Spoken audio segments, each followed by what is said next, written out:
a lot of people who attack Muslims like to highlight tensions between Islam and Christianity somehow, as if which I find is just a very lazy rehashing of crusade narratives from 1,000 years ago. The government should adopt, importantly, a non-legally binding definition of Islamophobia, but at the same time, not to just sort of push under the rug, not to use this as a cudgel to silence any free speech. It is important for the state to discuss whether or not it is the case that there are large subsections of the Muslim population who hold illiberal attitudes that may result in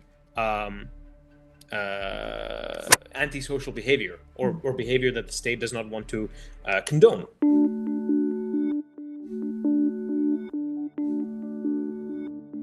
I'm Jasmine Birtles, and today I'm joined by Mustafa Warsi, who works in the city but also runs a think tank which is particularly aimed at multiculturalism. Hello, Mustafa. Hi, Jasmine. It's great to be here today.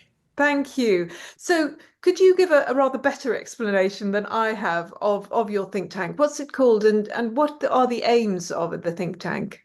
Certainly. So the think tank is called Pickthall House, and it's devoted to a study of pragmatic liberal policy aimed at the sort of like define what we believe to be the defining problems of today, namely multipolarity. The global world order is changing, and also multiculturalism and diversity, namely that even within societies, particularly in the West, they're getting increasingly diverse, both in terms of their ethnic makeup, but also in the political attitudes of the people that constitute these societies. And I feel like these problems have mostly been glossed over for the better part of the last 20 years, that Britain historically has had a rather pragmatic approach, and one that it's chosen to obviate, mostly by virtue of carelessness or negligence. And it's something that we'd like to re-highlight once again from the point of view of traditional British values.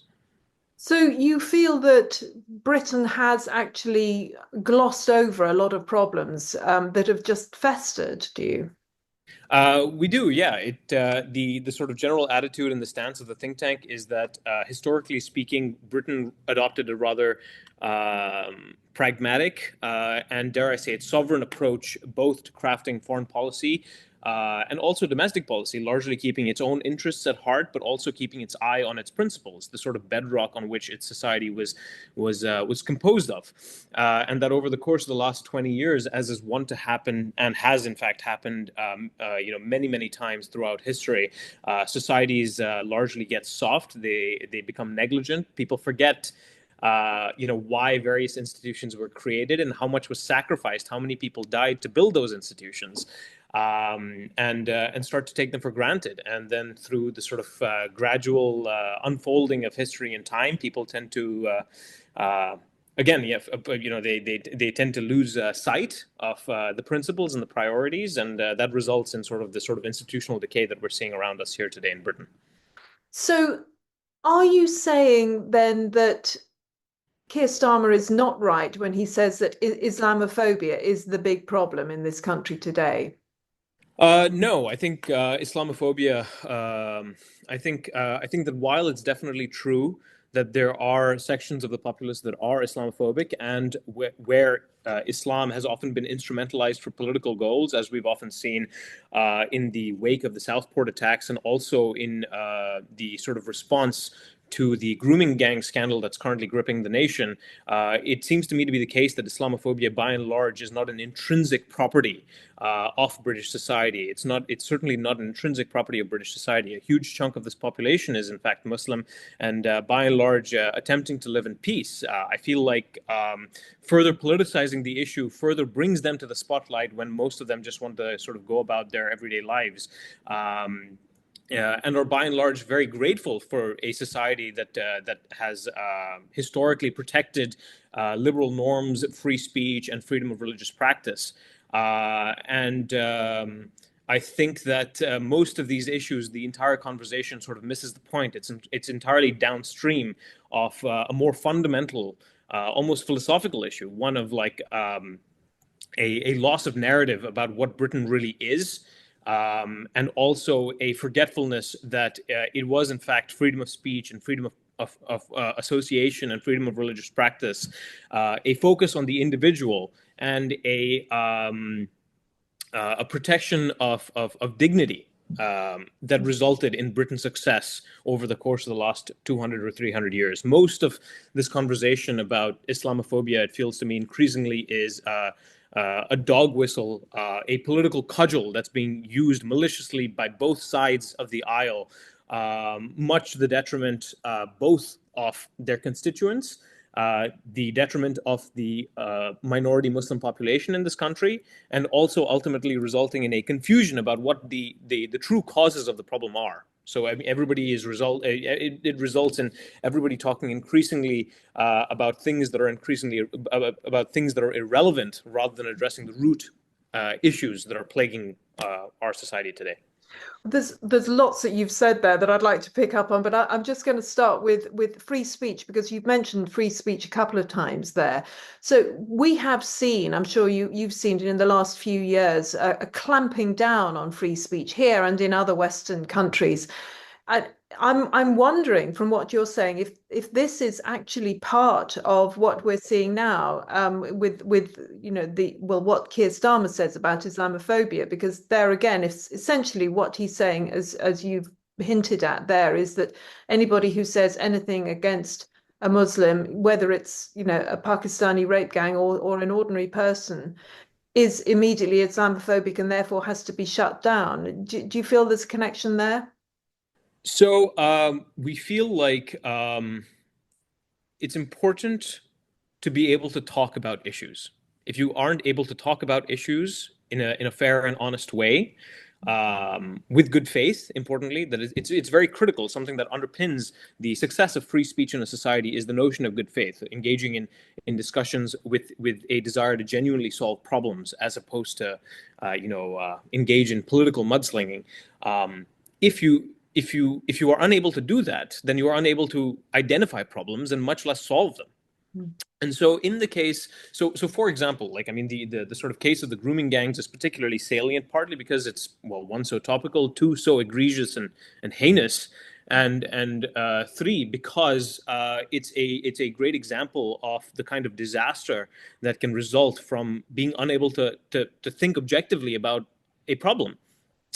And so Pickthall House's stance generally was to express was one, simultaneously to and we've done this in the past, to sort of soft endorse the idea that the government should adopt, importantly, a non-legally binding definition of Islamophobia, but at the same time not to just sort of push under the rug, not to use this as a cudgel to silence any free speech. If it is in fact the case, for example, if it is in fact the case that on an investigation of the matter, that it turns out that there are in fact cultural attitudes that are pervasive within certain subcultures of the Pakistani community in the north of England, for example, and that this is in fact demonstrably causally linked to the sort of violence, then these are things that we need to understand and that we need to address. Yeah. It is in fact the absence of the ability to talk about problems openly and clearly that leads to a confusion. It leads to loss of information. And we've seen this happen, for example, with the sort of cover-ups or the evidence of cover-ups that the Telegraph, for example, has been reporting on at the local level. And so Pickthall House's stance largely is to endorse, to very, very fervently endorse a national inquiry at the Home Office level. It's important not to allow this at the council level, by the way. I mean, noticeably, because the cover-up, the evidence seems to suggest that the problem may be quite deep, even involving local council and local police. And so it's important that there's a national inquiry, and that frankly speaking, despite a lot of Muslim organizations coming out and saying that this is just used as a cudgel to beat Muslims over the head with, it's frankly speaking in the Muslims' interest, because if it turns out to be the case that if people feel comfortable that perpetrators have been apprehended and that they have been dealt with, that that salient policies have been put in place, and that the issue is no longer persisting, then people don't necessarily have to recourse to coarse generalizations about groups of people because they feel like the people who are guilty have been apprehended. Yeah. And if because people don't feel that, because people feel like information has been destroyed, because people, the police at the local level or the council is unwilling to address the fact that they don't want to go after the perpetrators because it appears like they're all of a single ethnic or predominantly of a single ethnic makeup. That leaves people to frankly rationally try and infer that one, the state is unjust and engaging in what is, I guess, now known in the media as two-tier policing, and two, that they have no information about whether or not perpetrators are still out there. They just know that they are predominantly of some ethnic makeup, resulting in the demonization of an entire community, one that is vastly larger than the people engaging in these horrible and heinous things, and often resulting in their harm. I mean, a notable example was, for example, the Christchurch mosque attacker in New Zealand, who sort of like rampaged through a mosque, killed 51 people. He had "For Rotherham" written on the side of his gun because when people feel like justice is not adequately being purveyed by the government, people feel the need to take matters into their own hands, much to the detriment of everybody involved, particularly because they do so with inadequate information. So I think, I mean, something that's coming out from what you're saying is that the whole way in which we have organized Mm-hmm. the multicultural society that we have, that we've organized immigration, needs to be improved, because it seems that we've just said, come along in, and then just let people do what they want to do, and let's not say anything about cultural or non just behaviors that are actually not the sort of behaviors we'd like to have in this country. It's just sort of covered over. So there needs to be a sort of root and branch change, does there? Yeah, absolutely. I think the government does, in fact, need to think very long and hard about the nature of its immigration policy, and also the nature of its sort of integration policy, and to ask itself honestly whether or not this has been a success in any meaningful sense of the word. And obviously, my opinion is that it's been a disaster, and that this is a disaster that has also hurt these minority communities. In what way do you feel it's been a disaster? What are the elements that have been particularly bad? So again, I highlight the importance of being able to freely discuss and, if necessary, freely criticize certain subcultures for attitudes that may result in antisocial behavior, as, for example, exemplified in the case of Rotherham. Um, um, it's also important, but so that's one thing. The second thing is to ensure that like the priorities are maintained, that people are clear that like the important thing in, again, for example, the Rotherham scandal is the victims. That the victims are not instrumentalized in order to play political games. So Robert Jenrick can come out like a crusader and start feeling like he's a hero for justice. It's important that like the victims feel like justice is being carried out, that nobody else is being harmed.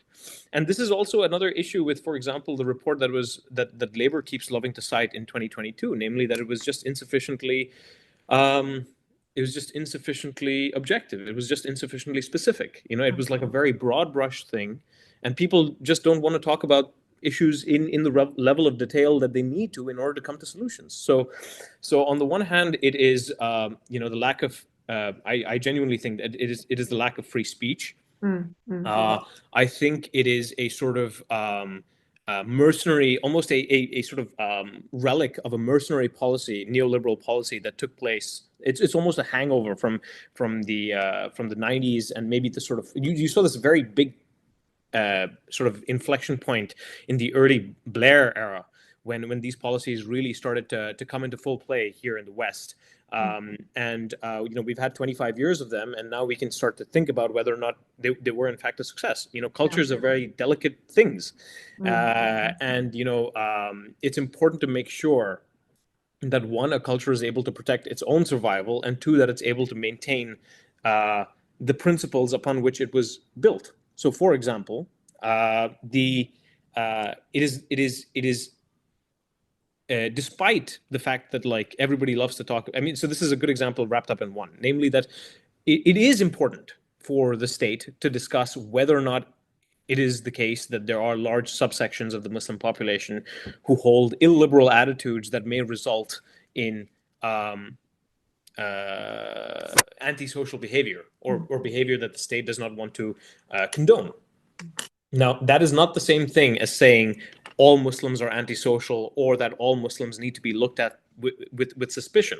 Mm. Instead, it simply means that this is a hypothesis that the state needs to go investigate, that people need to go and investigate and consider and assess whether or not it's true. And if it is in fact true in the objective sense that it is in reality, then we need to go away and start thinking about steps to address this. But you can't do that if you can't see something to be true.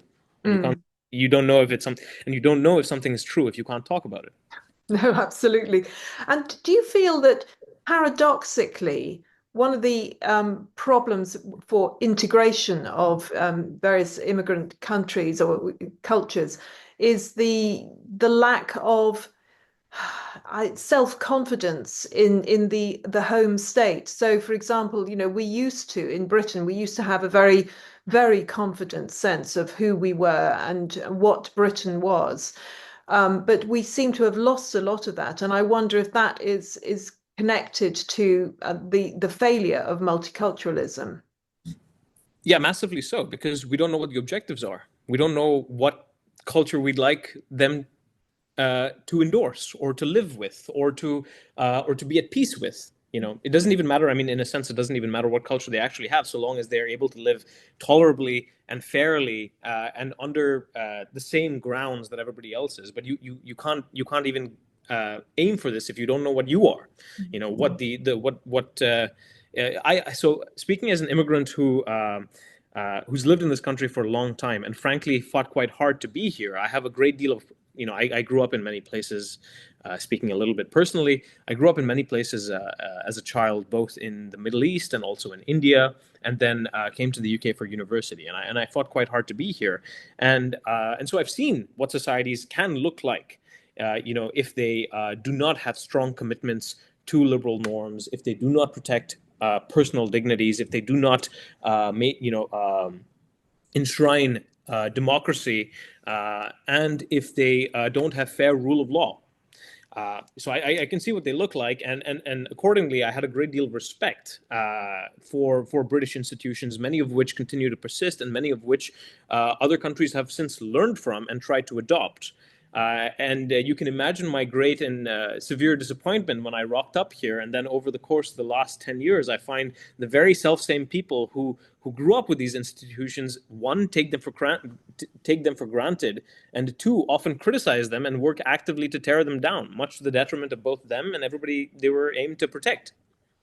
So, as a Muslim man yourself, what do you feel? What is your advice to Britain, to the British government, to make things right, to make make multiculturalism work, if you like, or at least make immigration work? I hesitate to say multiculturalism because that's sort of now not becoming a good word, but to make immigration work and to heal the divisions.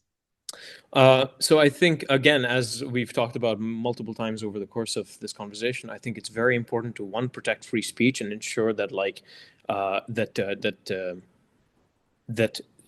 censoriousness does not get in the way of an objective evaluation of factual reality. I think this is very, very, very important.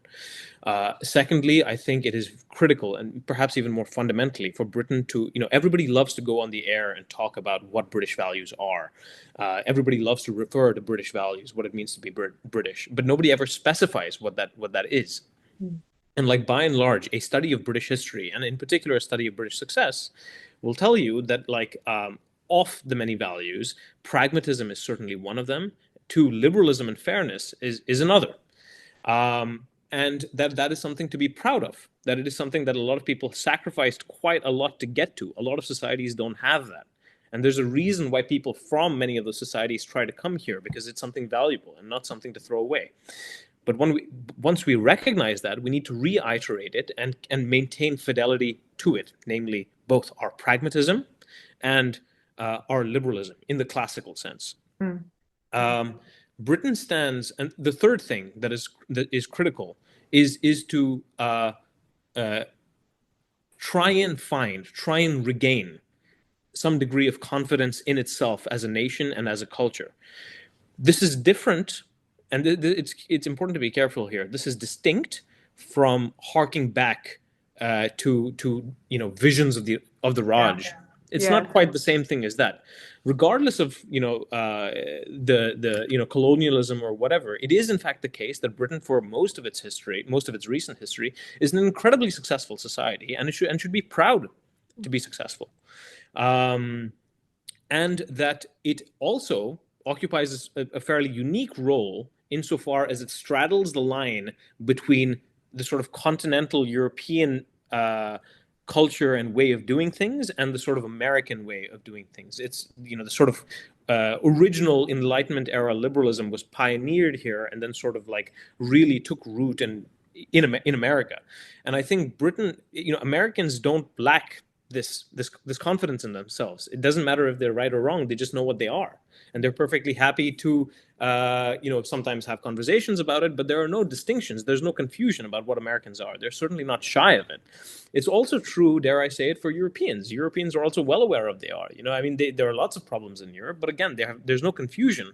They understand what they are, and they're trying to act in accordance with what they believe their principles are. Britain is in this uncomfortable place where, by virtue of straddling this boundary, often resorts to a sort of laziness where it either adopts a European or an American mentality without honestly asking itself, what are we? What are British values? What are the things that we care about? And ultimately, how can we exercise, our resources, our culture, in our best interest? So it's in many ways also it's about sovereignty, isn't it? Which again is something that we seem to have just thrown away. Yeah, precisely. I mean, this is sort of precisely what I'm getting at. And again, you can point to I don't want to pin every disaster on Blair, although it's but you can clearly see that despite unlike the U.S., there was massive public resistance to getting involved in the war in Iraq, for example, and the government, by virtue of I want to say a certain degree of laziness, started getting involved in that war. Also, much to everybody's unhappiness and much to the loss of loads, thousands and thousands of lives. Yeah, much to my unhappiness. I was furious about it, but anyway. Yeah. Precisely, and it was bipartisan objection, right? Secondly, another example of laziness that has resulted in a loss of sovereignty is, you can point to, for example, EU-style regulation that is starting to permeate our economic environment and resulting in economic decay. But a more salient example when discussing things like immigration is the counterterrorism policy that Britain adopted, which is a sort of post 9/11 style, post 9/11 American style counterterrorism policy that was incredibly invasive and very, very aggressive on a demographic base that had a much larger Muslim population that was also much more deprived and much more likely to feel alienated, resulting, frankly, in a lot more extremism than would have happened otherwise. This was not the case in the US because Muslims, by and large, by virtue of their demographics, are one, richer, and two, richer and better integrated, and two, much fewer in number. And so you don't have these like pockets of communities that feel fundamentally like the state is hostile against them. And so this is a clear example of Britain being, lazy, losing sovereignty, adopting an American style foreign domestic policy on terrorism that made absolutely no sense here. Interesting. Sorry, carry on. Oh, and then the final example I was going to say was that Britain did in fact have they had an opportunity to reclaim sovereignty with Brexit. So they had an opportunity. They had an opportunity, and so I mean, a lot can be said about the motivations for why Brexit took place, and it's very easy to sort of paint a metropolitan coastal elite narrative of it being driven purely by ethnic tension. But I don't think that's true. A lot of people sort of viscerally, even if they can't articulate it, they viscerally feel that they are no longer in control of their destinies. And so this Absolutely. was a bid. This was a sort of I wouldn't even say a protest bid. I would say that this was a proactive bid to try and reaffirm that. And Mm. but simultaneously, this also expresses a failure of the elites, because they didn't, or yeah, a failure of the elites and the government, insofar as they did not point to a coherent vision that everybody could buy into for Mm. what sovereignty meant, which Mm. is why we've had these last, I don't know, 8 years of confusion. So finally, Mustafa, what do you feel we as individuals can do? Because, I think so much of what you're saying makes perfect sense. And we think, yes, if only the government would do that, if only they would but increasingly there isn't a they. They seem to be hopeless, frankly, and it doesn't matter what color of they are. What can we as individuals do to turn things around? So that's a very good question. I will think about it for a moment. I'm I, guessing, for a start, we can speak to, just for starters, we could speak to our local MPs, particularly if we're in areas that have a high level of immigration. But it's hard to know definitely what to say to the MPs. Certainly. So I think that I certainly think that it's important to petition or get involved more in politics and policy. I think that democracy only functions meaningfully with an engaged and informed citizenry. I think that it's important to okay. So at the local level, a lot of these are fairly abstract problems, and so at the personal level, one, it is important to iterate both to yourself and to the people around you that it is not a bad thing to be British, that it is in fact a good thing to know, what British values are and to be proud of them. Mm, mm, Secondly, I think a certain degree of restraint needs to be maintained insofar as uh, we ensure that while we are discussing things with other people, that we don't fall into the sort of fractiousness um, that can only highlight and worsen communal tensions, rather that we maintain good faith in discourse. Thirdly, that we continue to campaign for the removal or obviation of any obstructions to free speech, that we protect, journalistic independence, and that we continue to put public pressure on the government to undertake its duty to perform an objective evaluation of the facts. For example, the pressure that's currently being applied to pursue a national inquiry for Rotherham is an example. mm, And then finally, I would say that it would be important, simply and this is more a pragmatic concern, given how decadent, I believe, given how decadent and institutionally corrupt the main two parties, Labour and the Conservatives, have been over the course of the last 20 or 30 years. I think that, one, it's wise for people to get involved and look for alternatives. And secondly, that um, they should try and do so again, keeping those values at heart and reiterating them. And it's something that's actually fairly heartening to see as a Muslim. Well, surprising and heartening to see, for example, as a Muslim, is Nigel Farage both keeping his eye on the issue, talking about Rotherham, but at the same time not falling into the sort of fractious mudslinging that, for example, people like Tommy Robinson have gotten into. And so from my point of view, this is an incredibly good thing. mm. It demonstrates both, Farage's willingness to be taken seriously as a political contender, and it actually makes me warm up to him. And Excellent. I think that we need more of these alternatives. Yes, and I mean, I said finally before. I'm just going to do another finally. I mean, as I myself am a church-going Christian, Mm. lifelong, and I'm wondering, do you feel that again, our loss of religion is part of this, and actually re-establishing, refinding our religion can actually help to heal some of these divisions and problems. I think massively so. I think that the church is absolutely instrumental in maintaining intercommunal relations and has played that role in the past. And over the course of the last maybe 20 years has grown so enervated and so subservient to both the state and modern secular culture that it has just allowed itself to retreat into private life. There's a sort of something that a lot of, there's a somewhat artificial distinction almost between the way in which one must carry themselves in public as members of, as members of a nation and in private. How can it really be the case that there exists this very strong distinction between your most fundamental, deepest held beliefs and the ways in which you carry yourself in public? I think that